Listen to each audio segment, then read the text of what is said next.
The State of Israel held its first general election on the 25th of January, 1949. The Second World War was over, and just as predicted, the horrors of the Holocaust had forced the issue of Jewish statehood. In just the 3 years following the war's end, over 300,000 Jews fled Europe, overwhelming British attempts to stop Jewish immigration to Palestine and turning the issue over to the newly formed United Nations. The UN proposed dividing Palestine into Jewish and Arab states comprising mutual enclaves. Again, the Jewish National Council accepted the proposal, and again, the Arab delegation did not. So as the British formally withdrew on May 15, 1948, the Provisional Government declared independence as the State of Israel.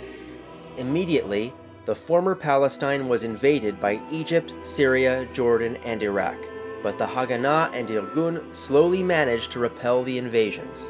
In the midst of this, the right-wing Irgun turned against the left-wing Haganah, nearly causing a civil war. In response, the Haganah purged the Irgun once and for all and became the Israel Defense Forces, or IDF. By early 1949, the IDF had gone on the offensive, provoking negotiations for an armistice.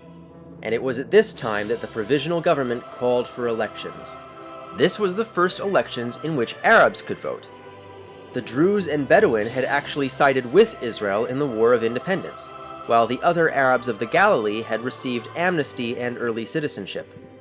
To secure their vote, David Ben-Gurion established the Democratic List of Nazareth, an offshoot of Mapai. But to Ben-Gurion's chagrin, most Arab Israelis voted for the Israeli Communist Party, or Maki, and Ben-Gurion's rivals in Achdut HaAvodah merged with Poalei Zion and Hashomer HaTzayir to form the United Workers' Party, or Mapam, led by Meir Ya'ari. Meanwhile, on the center and right, Menachem Begin abandoned Hatzoar, tainted by the threat of civil war, and formed the new conservative party, Herut. The Haredim, having accepted the reality of a Jewish republic, ended their electoral boycott and joined forces with the other religious parties to form the United Religious Front. There was only one problem. With so many new arrivals from Europe, how would hundreds of thousands of new voters be able to read their Hebrew language ballots? To solve this, each political party was assigned a letter or pair of letters from the Hebrew alphabet to make their ballots recognizable to non-Hebrew speakers. And because nothing is more temporary than a permanent solution, this is still how it works. And here are the results. Mapai won, with 46 out of 120 seats, followed by Mapam with 19, the United Religious Front with 16, and Herut with 14. All other parties received a combined 25 seats. Mapai and Mapam could have formed a left-wing majority government on their own, and to non-Israelis it might seem crazy that they didn't, but there were serious real-world policy differences between them. Mapam was pro-Stalin.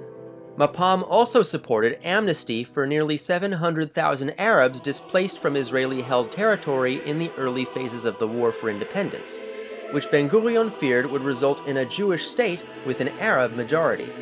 Instead, Ben-Gurion formed a broad government with the United Religious Front, the Progressive Party, the Sfaradim and Oriental communities, and the Democratic List of Nazareth. The United Religious Front joined the government on the condition that Haredi Jews receive special welfare benefits and be exempt from military service. Although Ben-Gurion and most members of the government were committed atheists, they obliged, as Haredi Judaism had nearly been driven to extinction by the Holocaust. On the 16th of February 1949, Chaim Weizmann, the Yeshuv's representative way back at the Treaty of Sèvres, was elected by the Knesset as Israel's first president, a position that had initially been offered to Albert Einstein of all people. Between February and July 1949, Israel signed a series of armistices with its neighbors, ending the War of Independence and confirming Israel's territorial extent. And a committee was established to draft a constitution for the new republic.